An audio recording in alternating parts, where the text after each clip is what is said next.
Hello my dear students, আজ আমরা করব নবম শ্রেণীর অভিনব ভৌতবিজ্ঞান বইয়ের ভট্টাচার্য ব্যাদার্সের যে বইটা আছে সেই বইয়ের পঞ্চম অধ্যায় আছে কার্যক্রিয়া শক্তির ক্রিয়া কার্যক্ষমতা শক্তি। সেই বইয়ের অনুশীলনী যেগুলো আছে সেটাই আমরা আজকে করার চেষ্টা করব।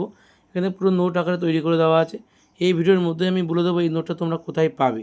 তো এখানে পরপর কোশ্চেনগুলো দেওয়া আছে, উত্তরগুলো বলার চেষ্টা করছি, তোমরা পরপর সেগুলো দেখতে থাকবে। ওকে, তো প্রথম কোশ্চেন কী বলছে দেখো।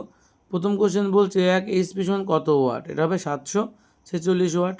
ঠিক আছে, বলছে ক্ষমতা সমান সমান কি, ক্ষমতা সমান সমান কার্যবাহী সময়। তোমাদের বইতে এই অপশানটা ভুল থাকতে পারে, তোমাদের টেক্সট বুকের সঙ্গে তোমরা মিলিয়ে দেখো, প্রতিটা কোশ্চেনই পেয়ে যাবে।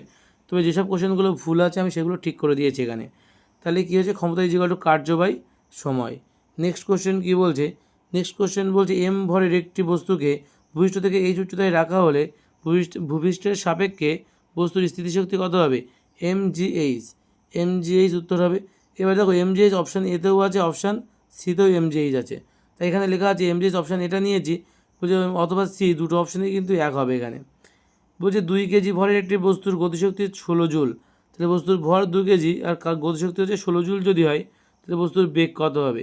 দেখে নাও সলিউশনটা কীভাবে করতে হবে। আমরা জানি কি, আমরা জানি গতিশক্তির সূত্র কি, হাফ এম ভি স্কোয়ার, তাই তো, হাফ এম ভি স্কোয়ার। এখন গতিশক্তির যে মানটা সেটা বলেছে 16 জুল, তাই 16 করলাম এখানে, ইজিক্যাল টু হাফ এমের জায়গায় কত বলেছে 2 কেজিতে 2 বসালাম এই, ঠিক আছে, 2 বসালে আমার ভি স্কোয়ার যা ছিল তাই। তাহলে 16 ইন্টু কী হচ্ছে, 16 into half into 2 into V square. এখন এই 2 আর এই 2 কেটে যাবে, এই 2 যদি কেটে যায় তাহলে ভি স্কোয়ার পড়ে থাকবে। ভি স্কোয়ার ইজিক্যাল টু 16 হলে, ভি স্কোয়ার ইজিক্যাল টু 16 হলে ভি ইজিক্যাল টু 4, তাহলে উত্তর হবে কত, উত্তর হবে 4 মিটার পার সেকেন্ড। ঠিক আছে, তারপর নেক্সট কোশ্চেন বলেছে এম ভরের একটি বস্তুর গতিশক্তি যদি ই হয় তাহলে ভরবেগ কত হবে। এম ভরের একটা বস্তুর গতিশক্তি ই হলে ভরবেগ হবে √2mE, মানে এই √টা কিন্তু একদম শেষ পর্যন্ত হবে। অথবা এর দাগটা বলতে পারো, অ্যাকচুয়ালি দেখো এখানে এর দাগ এবং ডির দাগ দুটোই কিন্তু অ্যান্সার, কারণ এই √টা কিন্তু একদম শেষ পর্যন্ত আছে। ঠিক আছে, এই √টা কিন্তু একদম শেষ পর্যন্ত আছে। ঠিক আছে, দেখো আমি ঠিক করে দিচ্ছি, কালি ব্ল্যাক, সরি,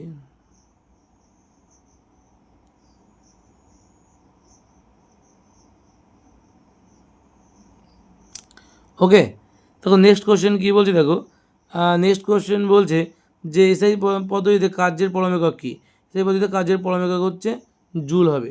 ঠিক আছে, দেখো নেক্সট কোশ্চেন কী বলছে যে জুলের মান কত, 1 জুলের মান 10⁻7 আর্গ, 1 জুলের মান 10⁻7 আর্গ। ঠিক আছে, এটা অর্গ আছে বানানটা, এটা বলে আর্গ হবে, কিন্তু এখানে ঠিক করে দেওয়া আছে। ঠিক আছে, নেক্সট কোশ্চেন কী বলছে যে কোনো বস্তুকে যখন উলম্বভাবে উপরের দিকে ছোড়া হয় তখন বস্তুর উপর অভিকর্ষের ক্রিয়া কী হবে, অভিকর্ষের ক্রিয়া হবে তোমাদের কী হবে, ঋণাত্মক হবে। অভিকর্ষের যেহেতু উপরের দিকে তোলা হচ্ছে, তার মানে বলের বিরুদ্ধে কার্য হচ্ছে, তাই বলের বিরুদ্ধে কার্য কী ঋণাত্মক হয়, তাই এটা ঋণাত্মক হবে। ঠিক আছে, কোনো বস্তুর ভর এবং বেগ উভয়কে যদি দ্বিগুণ করা হয় তাহলে গতিশক্তি কত হবে, গতিশক্তি 8 গুণ হবে। এটা সলিউশনটা দেখো করে দেওয়া আছে এখানে। এই যে নতুন গতিশক্তি কত হবে, হাফ ইন্টু 2m, এর জায়গায় কত বসবে, এম এর জায়গায় কত বসবে, 2m বসবে, আর ভি এর জায়গায় 2b তার স্কোয়ার হবে। এখন দেখো এখান থেকে 2 আর এখান থেকে 2 দুগুণ 4, 4 দুগুণ কত 8 আগে বসে যাবে, আর হাফ এম ভি স্কোয়ার থেকে যাবে, তাই এখানে সমান সমান চিহ্নটা কিন্তু হবে না।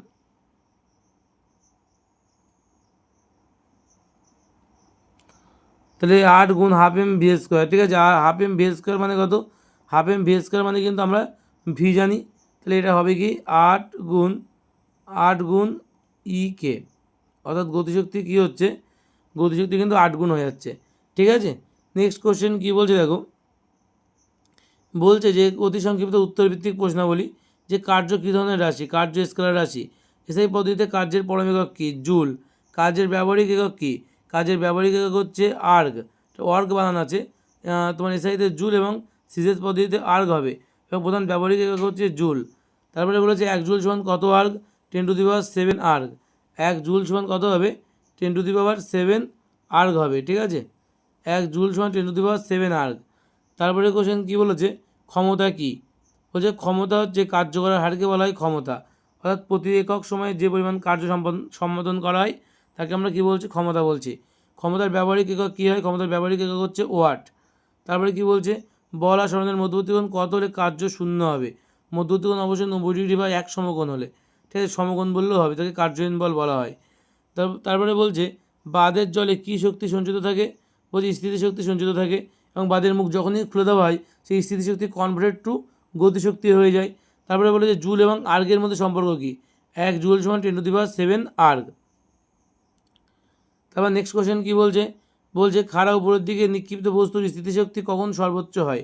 সর্বোচ্চ উচ্চতায় পৌঁছালে সর্বোচ্চ হবে, অর্থাৎ বেগ যখন শূন্য হয়ে যায়, বেগ যখন শূন্য হয় তখনই। তারপরে কি বলেছে, অশ্বক্ষমতা আর ওয়াটের মধ্যে সম্পর্ক কী? অশ্বক্ষমতা আর ওয়াটের মধ্যে সম্পর্ক কী? এক অশ্বক্ষমতা বা এইচপি সমান 746 ওয়াট। তারপরে বলেছে গতিশক্তি এবং পরিমাপের এক সূত্র কী? গতিশক্তি পরিমাপের সূত্র হচ্ছে হাফ এম ভি স্কোয়ার। সূত্রটা কী আছে?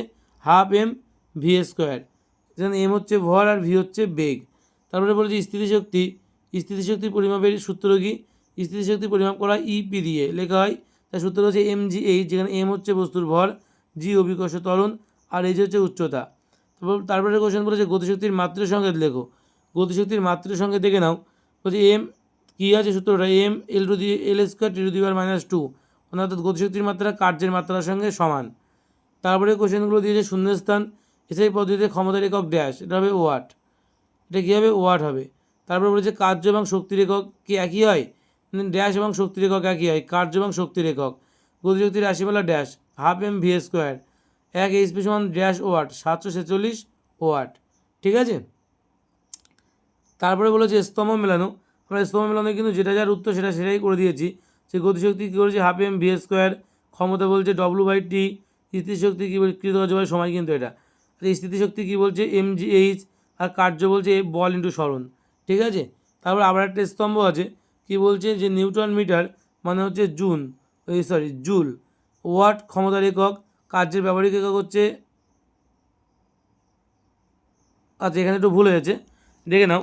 এটা হচ্ছে তোমার নিউটন মিটারটা হবে কার্য, ঠিক আছে। নিউটন মিটারটা হবে তোমার নিউটন মিটারটা মানে তোমাদের এটা হবে কার্য, ঠিক আছে। আর কাজের ব্যবহারিক একক হচ্ছে জুল। এটা একটু উল্টো লেখা হয়ে গেছে, তো তোমরা ঠিক করে নিও, ঠিক আছে। নেক্সট কোশ্চেন কী বলছে? ওয়াট ক্ষমতার একক, ঠিক আছে। আর কার্য স্কেলার রাশি, এটাও ঠিক আছে। তারপরে কি বলছে দেখো, তারপরে বলছে যে কার্যহীন বল কাকে বলে? ঠিক, কার্যহীন বলের উদাহরণ দাও। কোনো বস্তুর উপরে কার্যহীন বল কাকে বলে? উদাহরণ দাও। কী বলছে? কার্যহীন বল কাকে বলে? উদাহরণ দাও। যে কোনো বস্তুর উপর বল প্রয়োগ করলে যদি বলের অভিমুখ এবং বস্তুর সরণের অভিমুখ পরস্পরের সঙ্গে সমকোণে বা 90 ডিগ্রিতে করে থাকবে, তখন সেই বলকে বলা হয়, সেই বল কোনো কার্য করে না, একে কার্যহীন বল বলা হচ্ছে। উদাহরণ কি বলছে? একটা ব্যক্তি হাতে সুটকেস ঝুলিয়ে রাস্তায় অনুভূমিক রাস্তায় হেঁটে গেলে ব্যক্তির গতি বা সরণ এবং সুটকেসের, মনে করে এখানে একটা লোক দাঁড়িয়ে আছে, সেই লোকটা মনে করে এদিক বরাবর যাচ্ছে এবং লোকটা সুটকেসের ওজন নিচের দিকে কাজ করছে, লোকটা এদিক বরাবর যাচ্ছে, তাহলে মধ্যবর্তী কোণ কত ডিগ্রি? 90 ডিগ্রি তো। আর মধ্যবর্তী কোণ 90 ডিগ্রি হলেই সেক্ষেত্রে কী বলছে? সেক্ষেত্রে কিন্তু কোনো কার্য করবে না। কারণ আমরা জানি যে ডব্লিউ ইজিক্যাল টু কী হয়? W is equal to F S cos 90 degree, F S cos 90 degree হয়, ঠিক আছে। এফ এস কস থিটা হয়, আর কস 90 মান কত? কস, তোমরা এখনো কস থিটা সাইন থিটা জানো না, তাই তোমাদের বলা হয় যখনই 90 ডিগ্রি কোণ করে বল এবং সরণ মধ্যবর্তী কোণ যখনই 90 ডিগ্রি বা লম্ব হয় তখনই কিন্তু কার্যহীন বল তৈরি হয়, ঠিক আছে। আর একটা উদাহরণ আছে, সেটা হচ্ছে একটা কুলির মাথায় সুটকেস নিয়ে হচ্ছে, যে কুলিরা যেটা করে মাথায় সুটকেস নিয়ে মালপত্র বহন করে, আলটিমেটলি সে কিন্তু কোনো কাজ করে না, ঠিক আছে। তোমার নেক্সট কোশ্চেন কী বলছে দেখো। নেক্সট কোশ্চেন বলছে জুল এবং আর্গের মধ্যে সম্পর্ক কী? জুল এবং আর্গের মধ্যে সম্পর্ক কার্য ইকুয়াল টু বল ইন্টু সরণ আমরা জানি, তাহলে 1 জুল সমান 1 নিউটন ইন্টু 1 মিটার, আর 1 নিউটন মানে 10⁵9 এবং 1 মিটার মানে 10⁻² সেন্টিমিটার, তাহলে 1 জুল মানে 10⁵9 ইন্টু 10⁻² সেন্টিমিটার মানে 10⁷ টাইন সেমি, তার মানে 10⁷ আর্গ। তারপরে কী বলেছে? এক ব্যক্তি নদীর স্রোতের বিরুদ্ধে সাঁতার কাটছে, সাধারণ তীরের সাপেক্ষে স্থির রয়েছে, এখানে কার্য হয়েছে কিনা বুঝিয়ে বলো। বলছে তীরের সাপেক্ষে ব্যক্তিটির কোনো সরণ ঘটেনি, যেহেতু বলছে তীরের সাপেক্ষে বস্তুটি কী আছে? স্থির আছে বলেছে, তাই তীরের সাপেক্ষে ব্যক্তিটির কোনো সরণ ঘটেনি, অর্থাৎ ডি ইজিক্যাল টু 0। তাই আমরা জানি কৃতকার্য ইজিক্যাল টু কি? বল ইন্টু সরণ হয়, যেহেতু কোনো সরণ হয়নি তাই কৃতকার্য এখানে কী হবে? কৃতকার্য, সরণ যেহেতু শূন্য তাই কৃতকার্য শূন্য হবে, অর্থাৎ কার্য হবে না, ঠিক আছে। শুধুমাত্র তার কী হবে? তার সাদা কাটার জন্য তার পেশিশক্তি ক্ষয় হয়েছে। নেক্সট বলছে কি? অভিকর্ষ স্থিতিশক্তি পরিমাপ করা হয় কীভাবে? অভিকর্ষ স্থিতিশক্তি পরিমাপ করা হয় কীভাবে? বলছে কোনো বস্তুকে ভূপৃষ্ঠ থেকে উপরে তুলতে অভিকর্ষ বলের বিরুদ্ধে যে পরিমাণ কার্য করতে হয় তাকে বলা হয় অভিকর্ষ স্থিতিশক্তি। আমরা পরিমাপের সূত্রটা কি, স্থিতিশক্তি সমান সমান বস্তুর ভর ইন্টু অভিকর্ষ ত্বরণ ইন্টু কি বস্তুর উচ্চতা, অর্থাৎ mgh। তারপরে কি বলেছে দেখো, বলেছে যে স্থিতিশক্তি এবং গতিশক্তিতে স্থিতিশক্তির গতিশক্তিতে রূপান্তরের একটি উদাহরণ দাও। স্থিতিশক্তি গতিশক্তিতে রূপান্তরিত হবে। আমি একটু আগেই বলছিলাম যে বাঁধে যে আমরা জলগুলো জমিয়ে রাখি, যদি হঠাৎ করে বাঁধ খুলে দেওয়া হয় তাহলে কী হবে, স্থিতিশক্তি গতিশক্তিতে রূপান্তরিত হয়ে যাবে। বা কোনো উঁচু বাঁধে বা পাহাড়ে জমা করে রাখা জল যখন নিচের দিকে ছেড়ে দেওয়া হয় তখন জলের সঞ্চিত স্থিতিশক্তি নিচে পড়ার সময় গতিশক্তিতে রূপান্তরিত হয়। এই গতিশক্তি ব্যবহার করে টারবাইন ঘোরানো হয়। ঠিক আছে। তারপরে কোশ্চেন কী বলেছে, যে গতিশক্তি ঋণাত্মক হতে পারে না কিন্তু স্থিতিশক্তি ঋণাত্মক হতে পারে কি, ব্যাখ্যা করে। এখানে উত্তর দেওয়া আছে, এটা তোমরা দেখে নেবে। নেক্সট কোশ্চেন কী বলছে, যে বস্তুতে বল প্রয়োগ হলেও কী কী অবস্থায় কার্য হয় না। 1 নম্বর বলছে যদি সরণ না ঘটে কার্য হবে না, যদি দেওয়ালে ধাক্কা মারা যেমন। আরেকটা বলছে যদি পরস্পরের লম্ব বল অর্থাৎ বলের অভিমুখ এবং সরণের অভিমুখ যদি পরস্পর 90 ডিগ্রি কোণ করে থাকে তাহলে কিন্তু কোনো কার্য হয় না, তাকে কার্যহীন বল বলি আমরা। ওকে। নেক্সট কোশ্চেন কী বলছে, বলছে ওয়াটের সংজ্ঞা দাও। বলছে 1 সেকেন্ডে 1 জুল কার্য করার ক্ষমতাকে 1 ওয়াট বলা হয়। তোমরা এই একগুলোকে ইংলিশে দেবে, ঠিক আছে। যেমন 1 ওয়াট সমান সমান 1 জুল বাই 1 সেকেন্ড।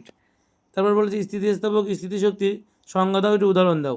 কি বলছে সংজ্ঞাটা, বলছে কোনো বস্তুর স্বাভাবিক আকার আকৃতির পরিবর্তন ঘটলে বস্তুটি তার পূর্বের অবস্থায় ফিরে আসার জন্য যে শক্তি অর্জন করে তাকে বলা স্থিতিস্থাপক স্থিতিশক্তি। একটু ধনুক টানলে বা স্প্রিং সংকুচিত করলে তার মধ্যে স্থিতিস্থাপক স্থিতিশক্তি সঞ্চিত হয়। তারপরে কোশ্চেন কী বলেছে, বলছে এসআই পদ্ধতিতে কার্যের অভিকর্ষ একক কী, কিলোগ্রাম মিটার হবে। ঠিক আছে। এবং তারপর বলছে সংজ্ঞা দাও, যে 1 কিলোগ্রাম ভরের কোনো বস্তুকে অভিকর্ষের বিরুদ্ধে খাড়া উপরের দিকে 1 মিটার তুলতে যে পরিমাণ কার্য করা হয় তাকে 1 কিলোগ্রাম মিটার বলা হচ্ছে।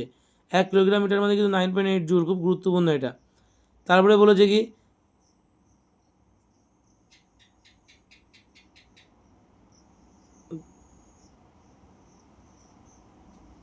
তারপরে বলেছে যে অবাধে পতনশীল বস্তুর, তারপরে কি বলেছে, যে অবাধে পতনশীল বস্তুর যান্ত্রিক শক্তি নির্ণয় করে, এটা বলেছে পেজ 141। তোমরা যে তোমাদের যে অভিনব ভৌত বিজ্ঞান বইটা আছে ভট্টাচার্য ব্রাদার্সের, ওই বইতে 141 পাতায় দেখবে, উত্তরটা পেয়ে যাবে।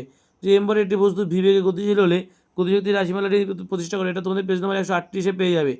তারপরে বলেছে যে যান্ত্রিক শক্তি সংরক্ষণ নীতিটি লেখো। যে বাইরে থেকে কোনো অপচয়কারী বল যেমন ঘর্ষণ কাজ না করলে কোনো ব্যবস্থার মোট যান্ত্রিক শক্তি কী হয়, স্থিতিশক্তি বা গতিশক্তির সমষ্টি যেটা, সে কিন্তু সর্বদা ধ্রুবক বা অপরিবর্তিত থাকে। ঠিক আছে। উদাহরণ দেওয়া আছে, উদাহরণটা দেখে নেবে। তারপরে বলেছে একটা ফাঁকা লরি এবং একটা একই মালবোঝাই লরি একই বেগে যাচ্ছে, কোনটির গতিশক্তি বেশি নির্ণয় করো। যে আমরা জানি গতিশক্তি ইজিক্যাল টু, এটা হবে হাফ এম ভি স্কোয়ার, ভুল লেখা আছে, এটা কী হবে, হাফ এম ভি স্কোয়ার হবে। যেহেতু দুটি লরির বেগ ভি একই, তাই যার ভর বেশি তার গতিশক্তি বেশি হবে। মালবোঝাই লরির ভর ফাঁকা লরির চেয়ে অনেক বেশি, তাই মালবোঝাই লরির গতিশক্তি বেশি হবে।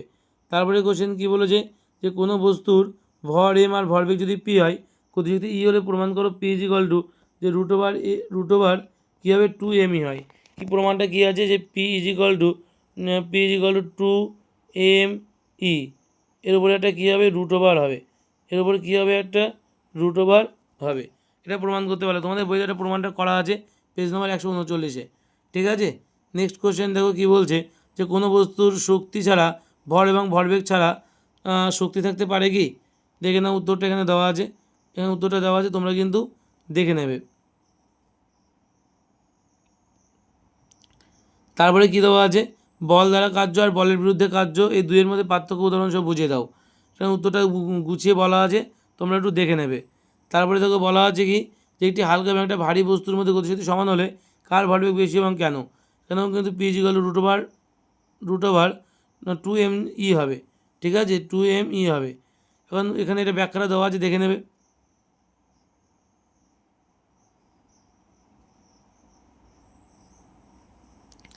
আমাদের এই হচ্ছে হয়ে গেল। ঠিক আছে, এই হচ্ছে আমাদের সলিউশন হয়ে গেল।